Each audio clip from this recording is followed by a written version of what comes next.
I personally think this is an odd video, but I'm actually making it because I've seen a lot of comments about this. I use woven wire on my property for the most part, but there's an old fence here and in the back. And I was looking to replace the back fence. This one I am going to do woven wire, but the back fence is more of just a property line. So I'm just going to go with economically barbed wire. So I was looking at a lot of videos how to do it.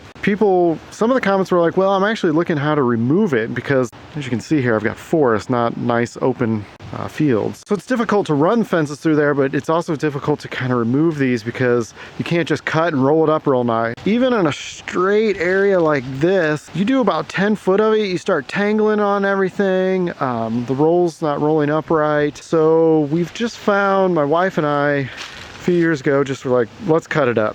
These sections are about 4 foot. 3 foot's really easy to handle, but it's gonna be a lot more cutting. Beyond 5 foot, it gets really gnarly and starts catching on stuff real bad. Somewhere around the 4 foot range, just cutting it is the easiest way I found. It's a lot of work. It's the easiest way to dispose of it, and you do not want to leave this stuff around the forest.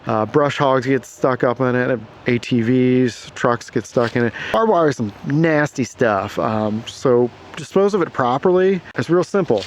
Cheap Walmart bolt cutters would do, and preferably leather gloves and time. There's no easy way to get rid of a barbed wire fence, especially in a forest that's overgrown. So I leave it on the post at the time so that way it's hanging in the air. It's easier to cut it in the air than it is on the ground and pick up a few known pieces at a time instead of getting them lost. By cutting in the center and leaving that free, you only have to make one cut here to get this off, and then the next one you can rip the clips off with a bolt cutter, and then this piece will come off. You get a clean T-post, and it's easy to move around these chunks. Now I even got more fun. I might have to turn these around and get these all off. Just takes time.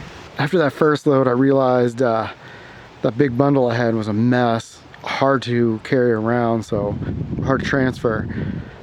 Making a little bit smaller bundles every so often, wrapping itself up with barbed wire. It's a lot cleaner way to get rid of this.